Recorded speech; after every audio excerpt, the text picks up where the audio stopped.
안녕하세요. 이사무엘 목사입니다. 귀납적 성경 묵상 D형 큐티 사무엘상 14장 47절에서 52절 말씀 세상 방법이 아닌 하나님의 방법으로 라는 제목의 말씀으로 함께 묵상해 보겠습니다. 사울이 이스라엘 왕위에 오른 후에 사방에 있는 모든 대적 곧 모압과 암몬 자손과 에돔과 소바의 왕들과 블레셋 사람들을 쳤는데 향하는 곳마다 이겼고 용감하게 아말렉 사람들을 치고 이스라엘을 그 약탈하는 자들의 손에서 건졌더라. 사울의 아들은 요나단과 이스위와 말기수아요. 그의 두 딸의 이름은 이러하니 맏딸의 이름은 메라비요 작은 딸의 이름은 미갈이며 사울의 아내의 이름은 아히노아미니 아히마아스의 딸이요 그의 군사령관의 이름은 아브넬이니 사울의 숙부 넬의 아들이며 사울의 아버지는 기스요 아브넬의 아버지는 넬이니 아비엘의 아들이었더라. 사울이 사는 날 동안에 블레셋 사람과 큰 싸움이 있었으므로 사울이 힘센 사람이나 용감한 사람을 보면 그들을 불러 모았더라. 사울이 이스라엘 왕위에 오른 후에 이룬 성과는 무엇입니까? 47절과 48절에 보면은 주변국들을 상대해서 전쟁에서 승리하는 장면이 등장합니다. 그래서 이스라엘을 약탈하는 자들의 손에서 건졌더라. 어, 앞에서 있었던 그 사울의 불순종과 어떤 안 좋은 모습들에도 불구하고 하나님께서 여전히 사울과 함께 하셨고 또 승리를 계속 허락해 주고 있으셨다는 것을 우리는 알 수 있죠. 사울의 아들과 딸 그리고 아내와 군사령관은 누구입니까? 요나단, 이스위, 말기수아가 아들이고요. 딸은 메랍과 미갈이 있으면서 또 아내는 아이노함입니다. 그리고 특별히 군사령관의 이름은 아브넬. 이 사울의 가족들에 대한 단순한 기록이고요. 특히 여기서 아브넬의 아버지인 넬은 이전에 사무엘을 만나고 사울이 왔을 때 옆에서 물어봤던 아무래도 이 사울과 숙부와 좀 특별한 관계였던 것으로 추정이 됩니다. 좀 더 깊은 질문, 내용 관찰 질문을 좀 해야 될 것 같아요. 사울은 블레셋 사람과 큰 싸움을 어떻게 대비했는지 52절에 나와 있죠. 사울이 사는 날 동안에 블레셋 사람과 큰 싸움이 있으므로 계속해서 힘들게 싸웠으므로 사울이 힘센 사람이나 용감한 사람을 보면 그들을 불러 모았더라.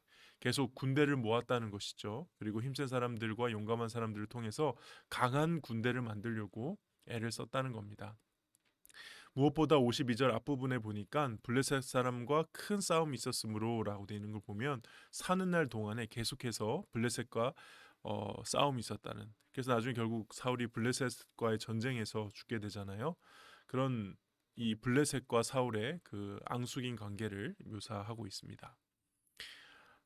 연구 묵상 질문입니다. 사울은 왜 사는 날 동안 힘센 사람과 용감한 사람들을 불러 군대를 모집했을까요? 이것은 일단은 사울이 두려워서 전쟁에 이기고자 하는 그런 마음도 있겠지만은 단순히 사울이 군대를 열심히 모았다는 의미를 넘어서 이전에 왕을 세우게 되면 그 왕이 할 일들에 대해서 하나님이 경고를 하셨죠. 그가 너희 아들들을 데려다가 그의 병과 말을 어거하게 하리니 그들이 그 병거 앞에서 달릴 것이며 또 그 왕이 너희들의 아들들을 천부장과 오십부장으로 삼아서 군인으로 삼을 것이다 라고 했던 그 말씀이 이 사울을 통해서 지금 이루어지고 있다라는 것을 이야기하고 있는 겁니다. 그러니까 하나님이 경고했던 그 이스라엘 백성 왕을 세웠을 경우에 너희들에게 일어날 일들에 대해서 그 말씀이 이루어지고 있다. 그러니까 하나님의 말씀대로 되었다라는 것을 여기 이 구절을 통해서 알 수 있게 해주시죠. 추가적인 연구 묵상 질문입니다. 그렇다면 사울이 이 군대를 모집한다는 것 자체가 왜 하나님 보시기에 문제가 되는 것일까? 이것은 신명기 17장 말씀에 이미 너희가 나중에 가나안 땅에서 정착하며 살 때 왕을 세우게 될 건데 혹은 세우게 되는 일이 생기거든 그때 그 왕은 하지 말아야 할 것들 또 해야 될 것들을 설명해 줍니다. 그 중에 하나가 바로 병마를 많이 두지 말라는 겁니다. 그 말은 너희가 그 왕이 군대를 많이 강하게 해서 그 군대를 의지하지 말고 하나님을 의지하자는 거죠. 그래서 이 왕의 모습을 그러한 올바른 왕의 모습을 사실은 요나단이 보여주죠. 여호와의 구원은 사람이 많고 적음에 매달리지 않다, 달려있지 않다 하면서 먼저 공격해 들어갔던 용감하게 공격해 들어갔던 그 요나단의 고백처럼 이스라엘의 왕은 군대를 의지하는 존재가 아니고요. 하나님만을 의지해야 되는 존재이기 때문에 그렇습니다. 시편 33편에도 보면은 많은 군대로 구원 얻을 왕이 없다. 구원하는 데는 군마나 군대가 헛되다라고 이렇게 고백을 하고 있습니다. 그러니까 이스라엘의 왕은 절대적으로 하나님만 의지했어야 하는 것이죠. 사울이 왕권과 통치력을 강화하고 군사를 모으는 걸 보면서 무엇을 느끼느냐? 하나님만을 의지해야 되는 이스라엘의 왕이 점점 세상의 왕들처럼 변질되어 가는 모습이 보이는 것 같아 안타까웠습니다. 어떻게 보면은 많은 목회자들이, 저를 포함한 많은 목회자들이 처음에는 사울처럼 겸손하게 시작했다가, 하나님만 의지하며 시작했다가 어느 정도 성공하고 나서 이런 방식으로 타락하는 것이 아닌가. 자신의 능력과 힘, 그리고 그 능력과 힘을 더 키우기 위해서 세상적인 방법을 동원하고 이런 쪽으로 타락하는 것이 아닐까. 뭐 목회자만 그렇겠습니까?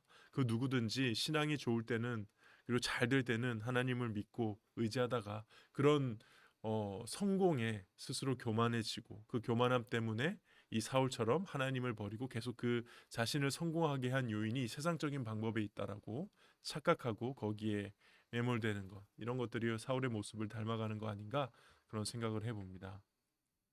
결단과 적용입니다. 내 삶의 미래와 안전을 위해 하나님을 가까이 하는 것보다 세상의 방법으로 애쓰는 것이 있다면 무엇이고, 또 나를 인도하는 하나님의 뜻과 방법에 따라 순종하기 위해서 나는 무엇을 결단하겠습니까? 아무래도 저 같은 목회자의 경우에는, 이제 특히 부목사들은 이후에 내가 담임 목회를 하기 위해서 무엇을 준비해야 될까, 어느 교회에 가서 어떤 커리어를 쌓아야 할까라는 부분이 고민이 많이 되는 게 사실이거든요. 그리고 때론 그런 것을 위해서 세상적인 방법에 대한 유혹이 있습니다. 뭐 예를 들면 대표적인 게, 그래도 담임교회 담임 목회를 하기 위해서는 대형 교회를 가야 한다. 또 학위가 더 있어야 한다. 왜냐하면 이제 이력서를 뽑을 때 교회에서는 다 그런 것도 점수 체크를 해가지고 학위가 있으면 가산점이 붙기 때문에 그런 것도 준비해야 된다.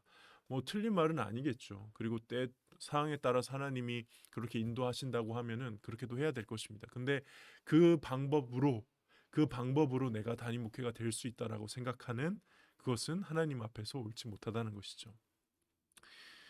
사실 목회를 시작했던 때를 돌아보면은 정말 자격 없는 나를, 자격 없는 이 인간을 정말 하나님의 그 영광스러운 사역에 작은 부분이라도 사용해 주신 것만으로도 너무 감사한 일인데, 그래서 어떻게 보면은 부목사로 나의 사역이 끝난다 하더라도 내가 해야 될 고백은 무익한 종으로서 하나님 써주셔서 감사합니다라고 고백해야 될 것인데, 자꾸 이렇게 미래에 대한 인간적인 방법들, 인간적인 생각들, 사울처럼 고민하게 되는 저의 모습을 보면서 오늘 본문의 이 사울이 사실 다른 그 누구도 아닌 나일 수 있겠구나라는 생각에 좀 경각심을 가지게 됩니다. 하나님만 의지해야죠. 하나님이 하라는 데까지만 하면 되는 거죠. 그리고 그게 사실 제가 가야 될 길이 아닐까. 우리가 가야 될 길이 아닐까. 우리 각자의 삶에서 받은 소명을 따라서 가야 할 길이 아닌가. 자꾸 눈앞에 보이는 다른 문제들을 이렇게 너무 의식하고 또 그 현실적인 거에 자꾸 집착을 하게 되는 것. 자꾸 군대를 모으려고 하는 것. 힘세고 용감한 사람만 보면은 더 군대를 세워서, 그 강한 군대를 세우면은 내가 더 왕으로서 잘할 수 있을 거라고 착각하는 것. 참 이 유혹은 아, 아마 죽을 때까지 계속 될 것 같긴 한데, 그 유혹을 잘 이겨야 정말 하나님의 쓰임 받는 종이 될 수 있을 것 같습니다. 이거 뭐 목회자뿐만이 아니라 모든 그리스도인들이 그렇겠죠. 하나님만 온전히 의지하며 살아갈 수 있는 저와 여러분 되기를 주님의 이름으로 축복합니다. 네, 오늘도 묵상은 여기까지입니다. 오늘 하루 주님 안에서 승리하시길 바랍니다.